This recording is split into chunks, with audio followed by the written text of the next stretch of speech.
Thank you very much.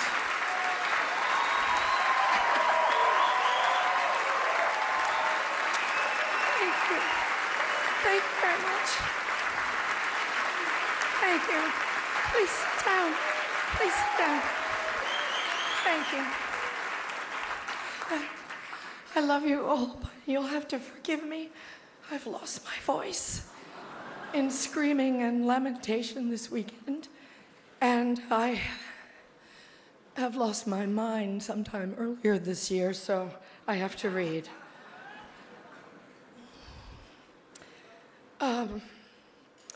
Thank you, Hollywood Foreign Press.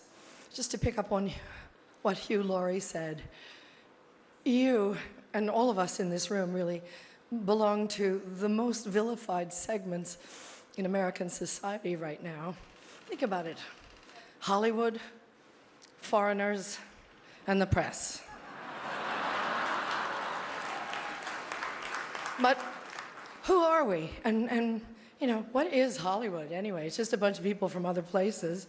I was born and raised and educated in the public schools of New Jersey. Viola was born in a sharecropper's cabin in South Carolina, came up in Central Falls, Rhode Island.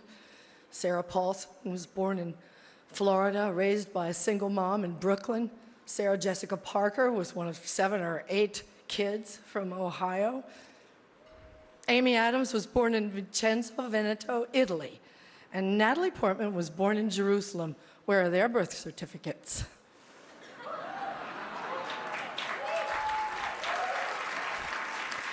And the beautiful Ruth Nega was born in Addis Ababa, Ethiopia, raised in Ireland, I do believe.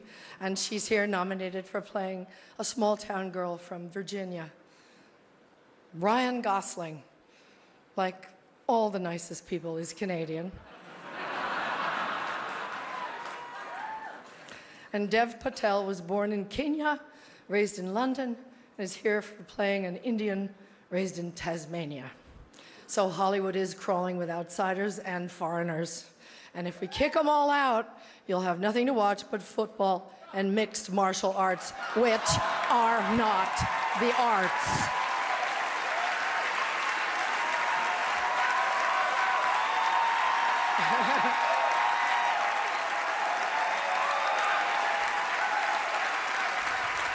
They gave me 3 seconds to say this, so. An actor's only job is to enter the lives of people who are different from us and let you feel what that feels like. And there were many, many, many powerful performances this year that did exactly that, breathtaking, compassionate work. But there was one performance this year that stunned me. It sank its hooks in my heart, not because it was good. There was nothing good about it. But it was effective, and it did its job. It made its intended audience laugh and show their teeth. It was that moment when the person asking to sit in the most respected seat in our country imitated a disabled reporter, someone he outranked in privilege, power, and the capacity to fight back. It kind of broke my heart when I saw it, and I still can't get it out of my head because it wasn't in a movie. It was real life.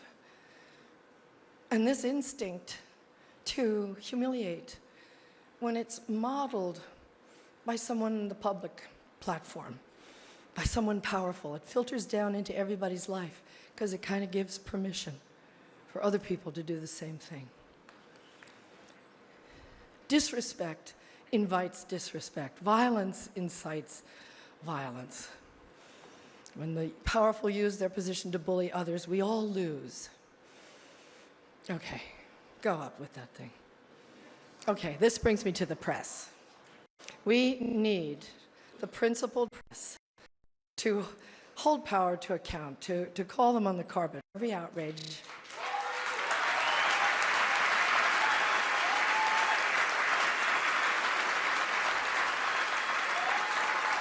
That's why our founders enshrined the press and its freedoms in our Constitution. So I only ask the famously well-heeled Hollywood Foreign Press and all of us in our community to join me in supporting the Committee to Protect Journalists, because we're going to need them going forward, and they'll need us to safeguard the truth.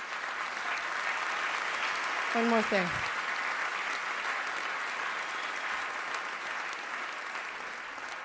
Once, when I was standing on the set one day, whining about something, we were going to work through supper or the long hours or whatever, Tommy Lee Jones said to me, "Isn't it such a privilege, Meryl, just to be an actor?"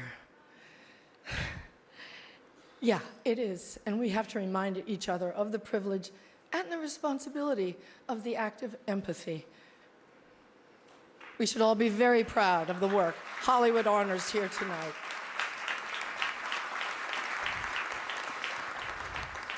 As my